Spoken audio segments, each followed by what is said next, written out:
इमरान खान अपने वादे के मुताबिक पाकिस्तान से लूटा हुआ 300 अरब रुपया तो पाकिस्तान वापस न ला सके, मगर जब बरतानिया की नेशनल क्राइम एजेंसी ने पाकिस्तानी हुकूमत को एक प्रॉपर्टी टाइकून की डर्टी मनी से 190 मिलियन पाउंड यानी 50 अरब रुपए से ज्यादा की रकम वापस की, तो इमरान खान ने ये पैसा कौमी खजाने में जमा करवाने की बजाय उसी प्रॉपर्टी टाइकून के नाम पर सुप्रीम कोर्ट में जमा करवा के उसको फायदा पहुंचाया।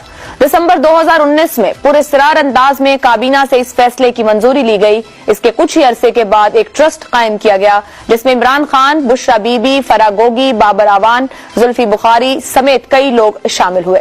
फिर इसी प्रॉपर्टी टाइकून ने इस्लामाबाद के अतराफ में 450 कैनाल से ज्यादा की जमीन उस ट्रस्ट को अलॉट कर दी। जुल्फी बुखारी इस ट्रस्ट से बाहर हो गए। यूं इस जमीन का बराह रास्त फायदा इमरान खान और बुशरा बीबी के हुआ। कोई शक नहीं कि यह वाज़ेह तौर पर कन्फ्लिक्ट ऑफ इंटरेस्ट का केस है जिसमें इमरान खान ने वजीर आजम की हैसियत से कौमी खजाने को नुकसान पहुंचाया। ताहम चंद हकायक ऐसे हैं जिनसे गुरेज मुमकिन नहीं है। इमरान खान को काफी अरसे से अदालतों से रिलीफ मिल रहा था। उनको एक एक मिनट में अदालतों से जमानतें मिल रही थी।